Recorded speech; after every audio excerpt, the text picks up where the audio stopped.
Hello friends, welcome to more creative. दोस्तों, आज 12 जनवरी दिन शुक्रवार है, वही हिंदी महीना पौष और शुक्ल पक्ष की प्रतिपदा है। तो चलिए शुरू करते हैं आज की बड़ी खबरें। यदि आपको खबरें पसंद आए तो वीडियो को लाइक जरूर करिएगा और आप हमें प्रदेश के किस जिले से देख रहे हैं कमेंट बॉक्स में जरूर बताइएगा।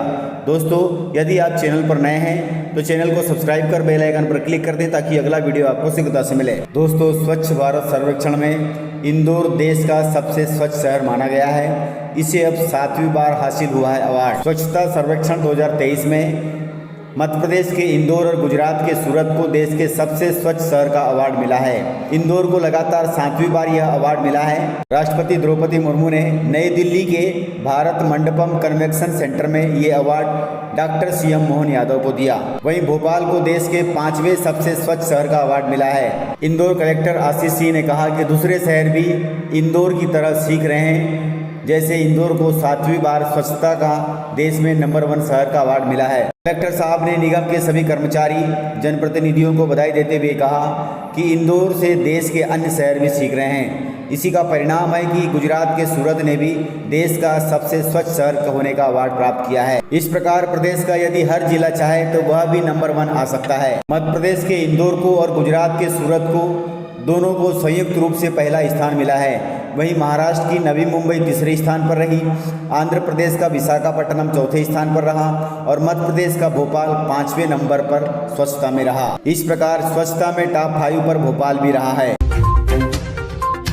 दोस्तों, पूर्व सीएम कमलनाथ जी के गृह जिले छिंदवाड़ा को जीतने के लिए बीजेपी ने रचा है चक्रव्यूह। बीजेपी चाहती है कि लोकसभा चुनाव में छिंदवाड़ा से बीजेपी ही जीते। बीजेपी का केंद्रीय नेतृत्व लोकसभा चुनाव की तैयारी में जुट गया है। बुधवार को बीजेपी ने देश की उन लोकसभा सीटों पर अपने चुनाव प्रभारी तैनात किए हैं जिनको वो कमजोर मानकर चलती है या जिन पर वह लगातार चुनाव हारती आई है, जिसमें छिंदवाड़ा भी शामिल है। अब इसी सीट को जीतने के लिए बीजेपी ने एक बड़ा चक्रव्यूह रचा है। बीजेपी ने सबसे पहले छिंदवाड़ा लोकसभा सीट जिताने की जिम्मेदारी जिस बड़े नेता को दी है उसका नाम गिरिराज है।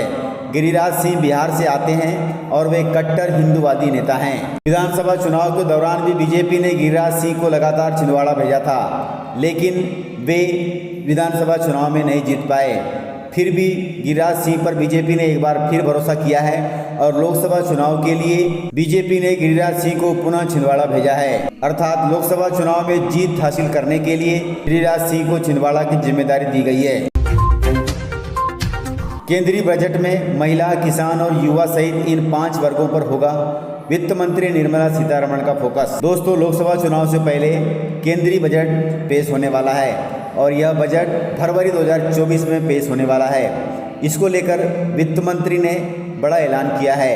अप्रैल मई में लोकसभा चुनाव के बाद जो नई सरकार बनेगी वह पूर्ण बजट पेश करेगी, लेकिन उससे पहले ही मोदी सरकार पहला अंतरिम बजट पेश करेगी। मीडिया रिपोर्ट्स के मुताबिक अंतरिम बजट 2024 में वित्त मंत्री निर्मला सीतारमण का फोकस महिला, किसान, गरीब, युवा और आदिवासी पर रहेगा।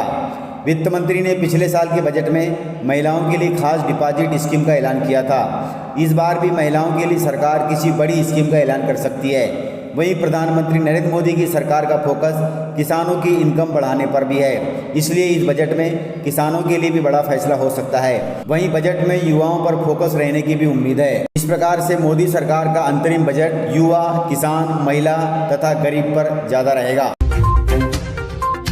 दोस्तों, मध्य प्रदेश के कृषि मंत्री ने बड़ा ऐलान किया है। उन्होंने कहा है कि ओला पीड़ित किसानों के नुकसान की भरपाई करेगी सरकार, जिसके तहत किसानों को मिलेगा मुआवजा। मध्य प्रदेश के किसानों के लिए राहत भरी खबर है। किसान कल्याण मंत्री इंदल सिंह कंसाना ने ऐलान किया है कि ओला पीड़ित किसानों के नुकसान की भरपाई राज्य सरकार करेगी। आपको बता दें कि बुधवार को कृषि मंत्री इंदल सिंह कंसाना ने मुरैना जिले के सबलगढ़ के 6 गांवों का भ्रमण कर क्षतिग्रस्त फसलों का जायजा लिया था। इस मौके पर उन्होंने किसानों को आश्वासन दिया है कि ओला पीड़ित किसानों की फसलों को हुए नुकसान की भरपाई सरकार करेगी। 50% नुकसान पर किसानों को RBC 6(4) में 100% मुआवजा दिया जाएगा। यदि किसानों को मुआवजा मिलता है तो किसानों को बड़ी राहत मिलेगी। दोस्तों, मध्य प्रदेश बीजेपी प्रदेश अध्यक्ष VD शर्मा ने कांग्रेस को बताया है राम विरोधी। कांग्रेस ने राम मंदिर उद्घाटन और रामलला के प्राण प्रतिष्ठा कार्यक्रम में जाने का निमंत्रण अस्वीकार कर दिया और इसके बाद बीजेपी लगातार उन पर हमलावर है। भाजपा प्रदेश अध्यक्ष वी.डी. शर्मा ने कहा है कि कांग्रेस सिर्फ तुष्टीकरण की गारंटी है। एक तरफ 500 वर्षों की प्रतीक्षा के बाद अयोध्या में बन रहे भव्य मंदिर में रामलला विराजमान हो रहे हैं, जिसमें हर देशवासी उत्साहित है, लेकिन कांग्रेस इसमें नहीं आ रही है, जबकि उन्हें न्योता भी दिया गया है। इस प्रकार वे राम विरोधी हैं। दोस्तों, कांग्रेस के नेता उमंग सिंगार जी का बड़ा दावा है। उन्होंने कहा है कि लोकसभा चुनाव के बाद बंद हो जाएगी लाडली बहना योजना। कांग्रेस नेता प्रतिपक्ष उमंग सिंगार ने कहा कि वो दावे से कह रहे हैं कि लोकसभा चुनाव के बाद लाडली बहना योजना बंद हो जाएगी और हो सकता है कि आने वाले दिनों में अपात्र हितग्राहियों की सूची और बढ़ जाए, अर्थात छटनी भी हो सकती है। 30 से 40 लाख महिलाओं को अपात्र करार दिया जा सकता है। उन्होंने बीजेपी पर आरोप लगाया कि वो चुनाव के समय सिर्फ घोषणा करती है और चुनाव जीतने के बाद उस पर अमल नहीं करती। उमंग सिंगार जी ने कहा कि पिछले चुनाव में बीजेपी ने 24 घंटे बिजली देने का वादा किया था, लेकिन वो भी कभी पूरा नहीं किया।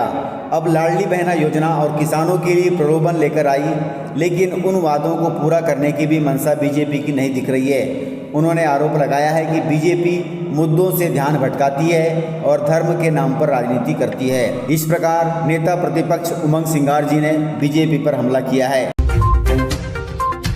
मध्य प्रदेश के मौसम का हाल जानते हैं, क्योंकि पूरा प्रदेश अभी कोहरे से ढका हुआ है, बादल छाए हैं और ठिठुरन बढ़ी हुई है। दोस्तों, मध्य प्रदेश मौसम विभाग के मुताबिक अभी 2 दिन तक सुबह के समय मध्यम स्तर का कोहरा छाए रहने की संभावना है।